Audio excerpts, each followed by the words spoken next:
Estamos orgullosos de nuestra naturaleza, argentina y solidaria. Banco Credicop, 261 filiales en todo el país. Banco Credicop Cooperativo, argentino.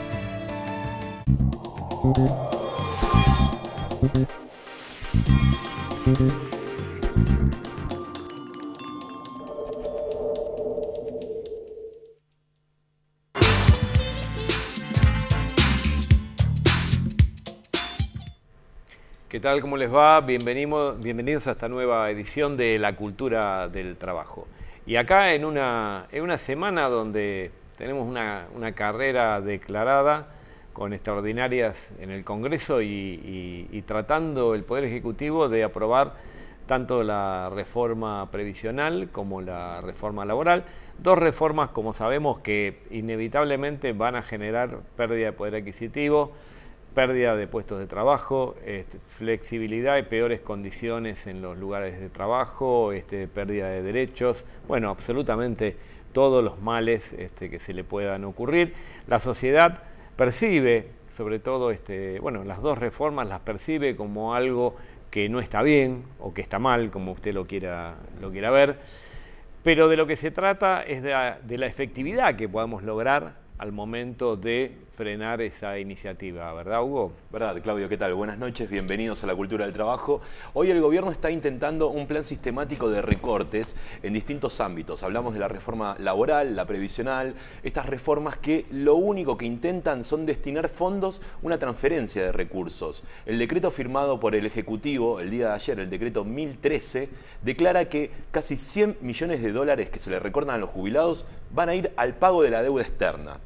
Hoy ya no está Fútbol para Todos, la plata de los jubilados no va al fútbol, sino va a pagar la deuda que este gobierno contrajo. Y para eso es necesario, Claudio, este plan de reformas permanentes que plantea el presidente de la Nación, que en realidad son recortes y transferencia de recursos a los grandes empresarios, como también la noticia de hoy de quitarle los impuestos a los autos de alta gama. ¿Quién compra hoy en Argentina autos de alta gama? Claro. A ver, no se podía, es ponerse a discutir si el agua moja, ¿no? O sea, si este gobierno iba a generar planes inclusivos o exclusivos, y son exclusivos, claramente, son de exclusión de la mayoría de la población, son la condición de realización del plan social, político y económico del gobierno, es excluir a todo un sector de la población de su poder de compra, de su poder de acceder a la cultura, a la diversión, a lo que se llama una vida digna. Ahora, ¿alguien podía esperar otra cosa?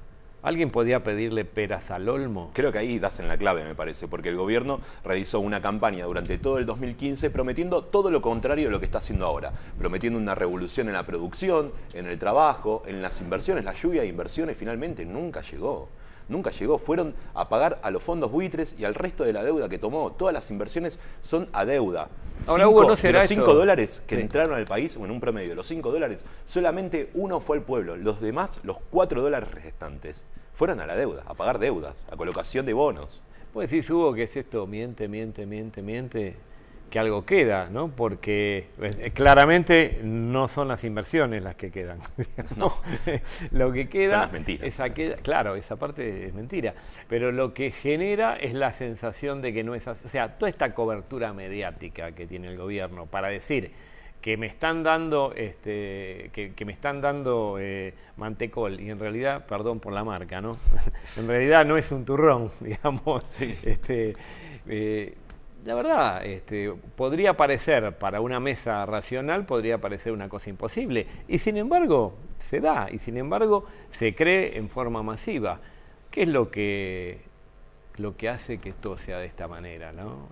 Y tenemos un invitado que tal vez de esto sepa mucho, ¿no? Sabe bastante, un colega, amigo de la casa ya a esta altura, Gabriel Fernández, periodista. Buenas noches, gracias por venir. Buenas noches, un placer estar acá como siempre. Bueno, ¿qué título le pondrías a este mediado de mandato que lleva Mauricio Macri. Hace pocos días cumplió, llegó a la mitad de su mandato. ¿Qué título le pondrías hoy? Y es como los 90, pero peor, ¿no?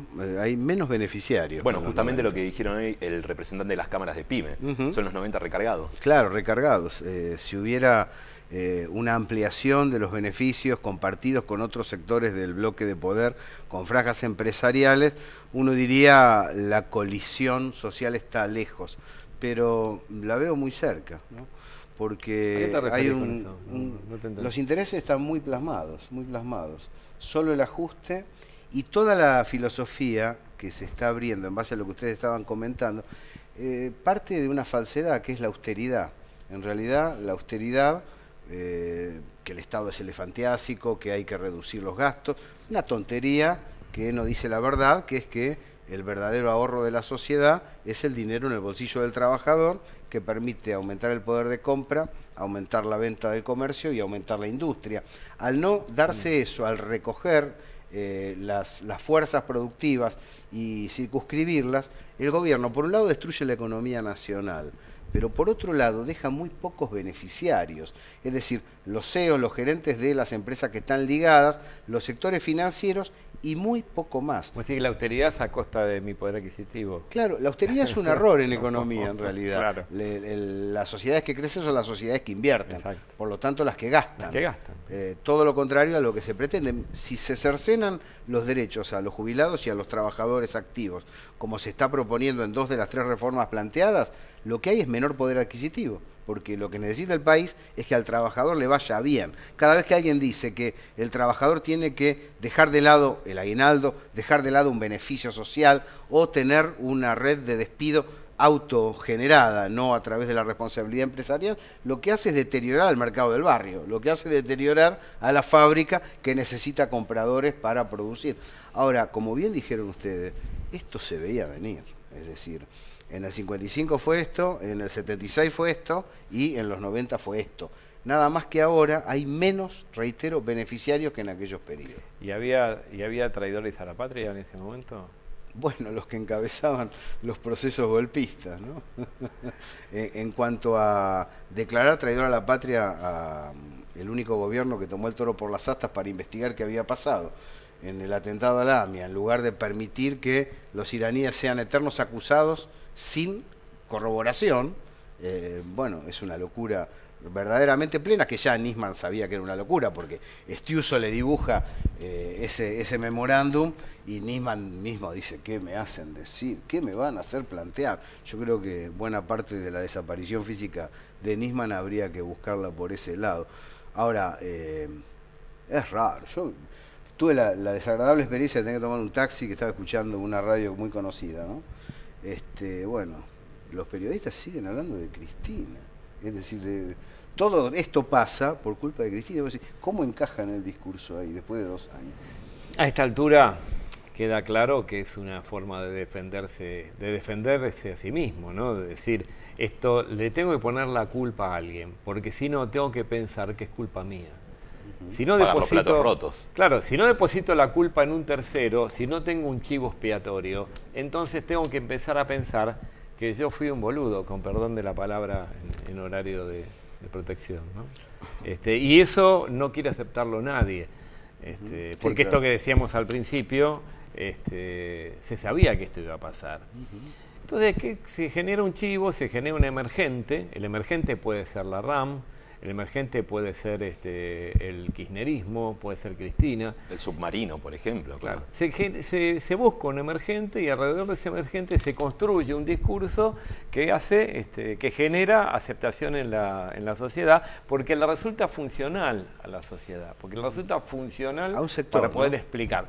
Cuando digo la sociedad, digo obviamente. Porque vos sos protagonista de un proceso de resistencia como el que ha desatado el movimiento obrero con mucha dignidad y además con espíritu de unidad, porque lo que hace la Corriente Federal, las 2 CTA, la CGT a través de Pablo Moyano, creo que es un acto, y todo en coalición con las cámaras de pequeños y medianos empresarios y con las organizaciones sociales. La semana que viene va a haber una movilización muy importante el miércoles, me parece que denota dignidad y al mismo tiempo denota un interés profundo de la nación que se resiste a hacer ruina, se resiste a la decadencia total. Bueno, ¿se acuerdan en los 90? En los 90 éramos muchos menos los que resistíamos. Si bien coincido con vos en el análisis de que no era una situación tan extrema, que tal vez era menos destructivo. Menos rápida, ¿no? O menos rápido el proyecto. También éramos mucho menos los que resistíamos el ajuste, ¿no? Y que nos manteníamos en aquella concepción de un plan de desarrollo nacional, de un plan de sustitución de importaciones, de una economía absolutamente distinta y no necesariamente complementaria con materias primas, bueno, todo esto lo planteamos ya en los 90. Y éramos muy pocos los que resistíamos ahí. Sin embargo... El CTA, el MTA fueron los que plantaron bandera allí. Exactamente. Y sin Hoy embargo, se juntaron 300.000 personas. Exacto. Sin la adhesión del triunvirato de la CGT, lo cual ya de por sí es todo un logro, ¿no? Es todo un logro en los dos sentidos, digamos. Bueno, ahí para hablar un poco de la CGT, ¿qué es lo que pasa con la CGT? ¿Está extorsionada por el gobierno? ¿Realmente están teniendo miedo los carpetazos algunos dirigentes? Esto de meter presos a muchos gremialistas, dirigentes políticos y gremialistas, ¿es una forma de adoctrinar a los demás dirigentes? Sí, es un chantaje, por un lado, es cierto. Igual es un sector minoritario. Nunca vi algo tan irrepresentativo, porque si vos juntás 300.000 personas sin el aval de la conducción de la CGT, lo que tenés es un problema para la conducción de la CGT, no para las 300.000 personas que estaban juntas ahí. Por lo tanto, me parece que el año que viene se viene un barajar y dar de nuevo.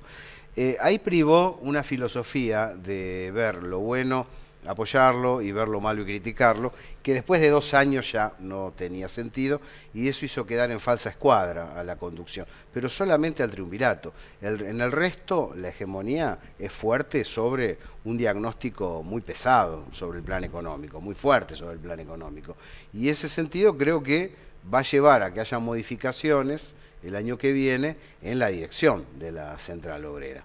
Ahora, si uno toma la reforma laboral, las observaciones que hizo la CGT no están mal, pero sucede que se encuadran dentro de un plan general malo y de un programa económico muy perjudicial. Esto es como ir perdiendo un partido 4-0 y que el técnico se queje porque el tercer gol fue en offside.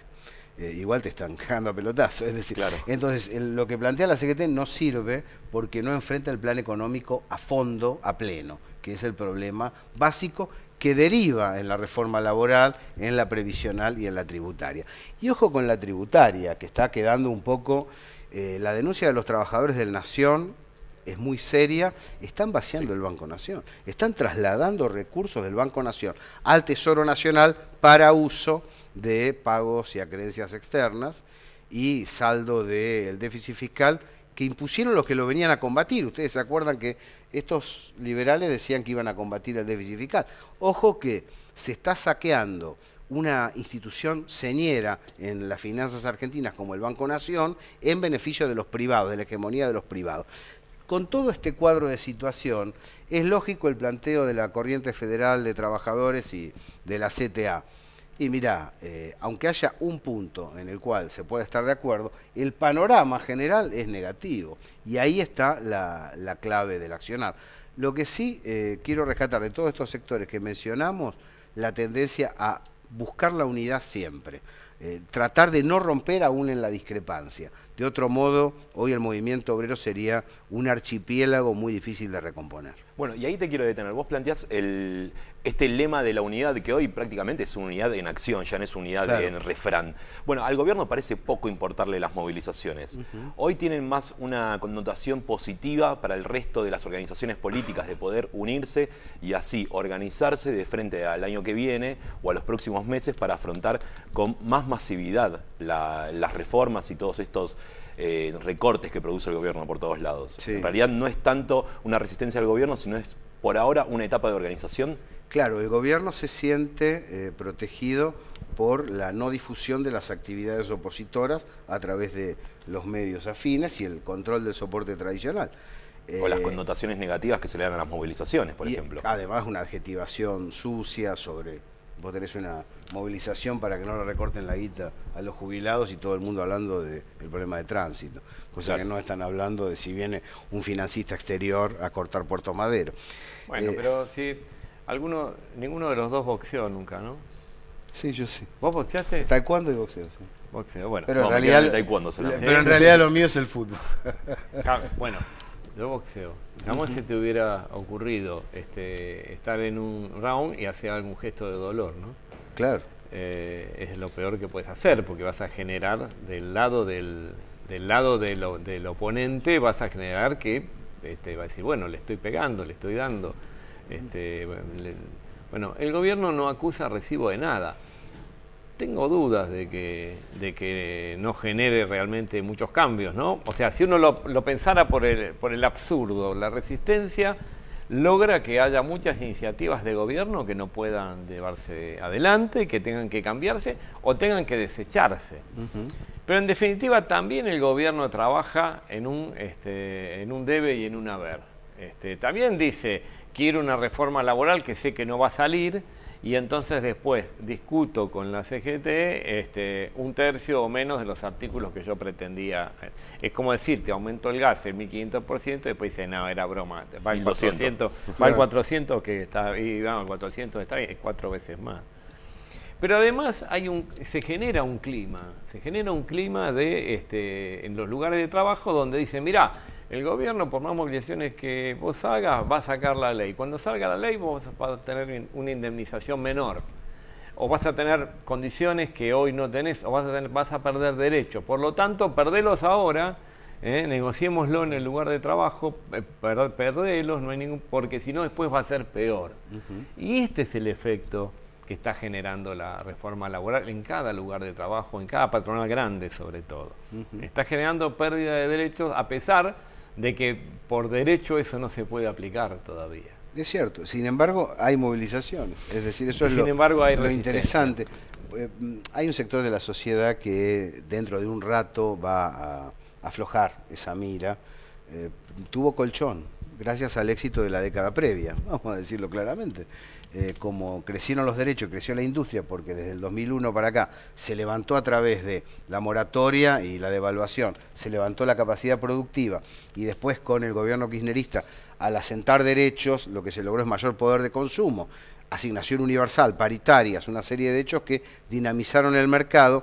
Hay sectores que recibieron esos beneficios y no se dan cuenta, no lo quieren admitir, porque tenés que admitir que un peronista fue más inteligente que vos, lo cual es terrible para determinados sectores, para hablar en confianza, ¿no?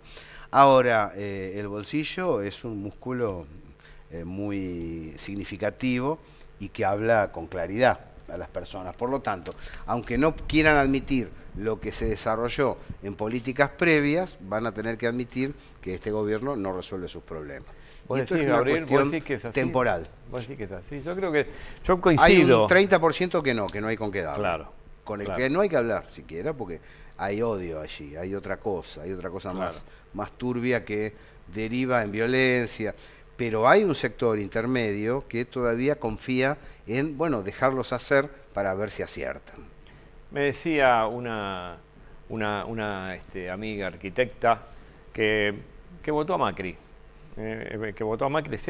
Pero no es macrista. Votó a Macri por esta cuestión del cambio. Entonces me decía, pero ¿y a vos te parece lo anterior con Báez tirando las bolsas por arriba de la pared del convento? Dice, arrojando las bolsas por arriba de la pared. ¿Vos te parece? López. Dice, López y Báez. Claro. Y yo le digo, pero Victoria nunca tiró bolsas por arriba de la pared. ¿Cómo que no si lo vimos todos? Me dice, lo vimos todos. ¿Tiró la bolsa por arriba? No, nunca la tiró. Lo que vos viste fue que fue y dejó un par de bolsas. Que hay que investigarlo, que es terrible. Pero nunca existió esa imagen. ¿Te das cuenta que vos la tenés? ¿De dónde la sacaste? ¿Dónde la tenés en la cabeza? Y es verdad, esa imagen de arrojar bolsas por arriba. Periodísticamente es avergüenza, no va para discutirlo mucho, pero obvio. La foto del dinero adentro, es terrible. Adentro del baúl es una foto de dinero de Mayweather. Agarraron y sacaron la foto. Sí. El morocho se fue a gastar unos mangos después de una pelea, puso la guita como le gusta a él, a la vista de todos en el... Bueno, alguien sacó una foto y la difundió por el mundo. Y acá apareció como que era de López o de Báez. Y la difundieron Sí, y todo el mundo decía, pero mirá la similares. plata, qué barbaridad. Ahora igual, un delito lo que tiene que hacer es ser castigado y listo. Ahora, la discusión político-económica general no tiene nada que ver con eso. Acá lo que hay que hacer es dinamizar el mercado interno, promover la industria, proteger la industria, fomentar el poder de compra, mejorar el comercio y lograr que la gente viva bien. Eso es una rueda virtuosa de la economía. Sí, bueno, pero también está la pata de la justicia. Hoy la justicia está persiguiendo a todos los dirigentes políticos del kirchnerismo y a aquellos afines que hoy también son dirigentes políticos, caso de senadores y diputados, le quitan los fueros de manera express y lo meten sin una causa presos. Hoy la justicia no es libre. Lo de Bonadío es grave. Yo me preguntaba el otro día, charlaba con Barcesat al aire en la radio, y no hay una Corte Suprema que diga esto no se hace.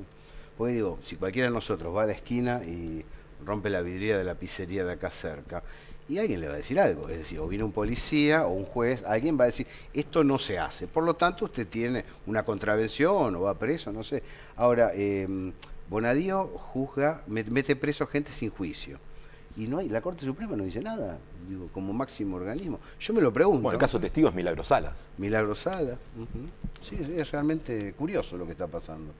Una sensación de desprotección, de vos le caes mal a un funcionario, habla con el juez y el juez dice, bueno, que vaya preso, porque después veremos por qué, ¿no? Después investigaremos por qué. O sea, esta cuestión de la presunción de inocencia con estos nuevos fallos como que cambia. Quedó en el pasado. Es absolutamente al revés.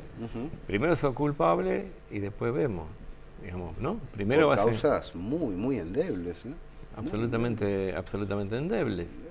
Bueno, decíamos de este artículo, comentaba yo el artículo del domingo en página 12, con un jurista que, la verdad, que es un lujo, ¿no? La verdad que bueno, un artículo realmente excelente y donde se hacía,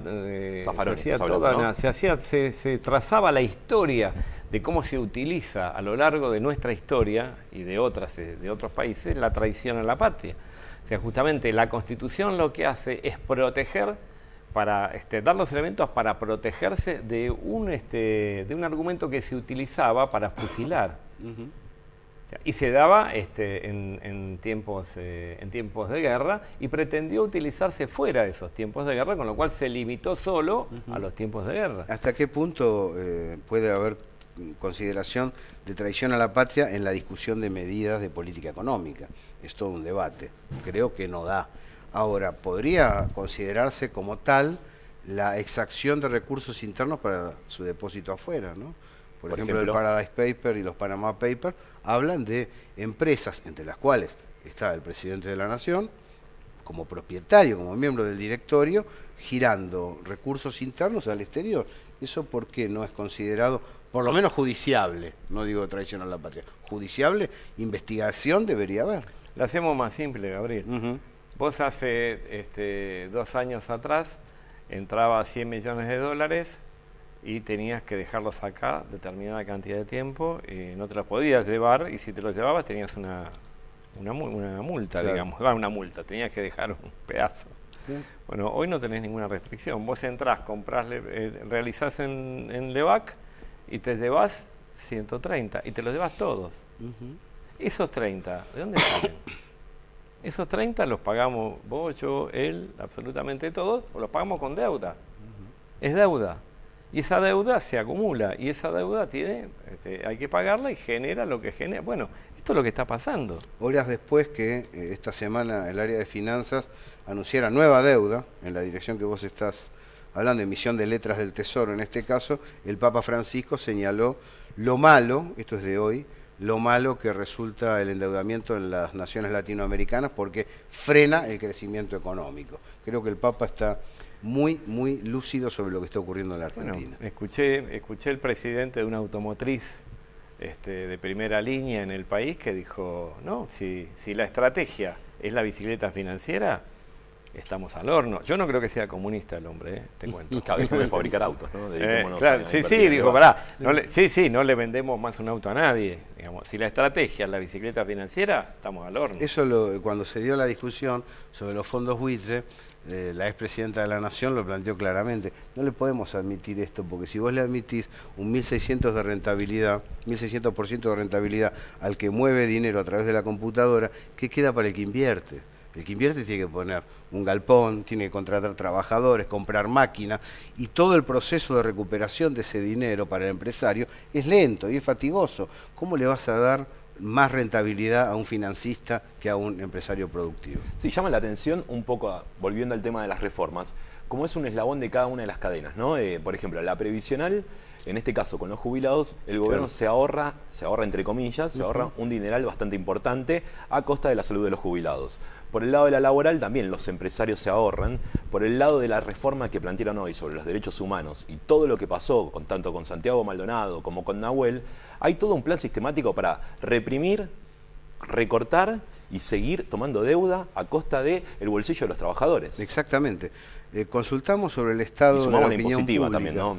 Lo consultamos tanto a Rubier, amigo de ustedes, que ha venido varias veces al programa, como a Artemio López, y lo que nos decían era, todo eso queda. Lo del pibito que quería ser carpintero y lo terminaron acusando de lisis, más o menos, y lo mataron. Por la espalda, que lo todo mataron eso por la queda espalda. en el corazón de la gente, pero se dispara cuando la crisis económica es abarcativa. No se dispara antes. No hay que pensar que por el caso Maldonado cambia el voto. No hay que pensar que por una prisión injusta cambia el voto. No, todo eso queda adentro, todo está guardado en la memoria, pero se gatilla cuando la situación, como en el año 99, 2000, 2001, era inmanejable porque no había ninguna actividad que se pudiera llevar adelante que fuera rentable. Ustedes se acuerdan de eso. No había ninguna actividad que no se pudiera comprar afuera, desde la mesa brasileña hasta el osito de los tigres asiáticos.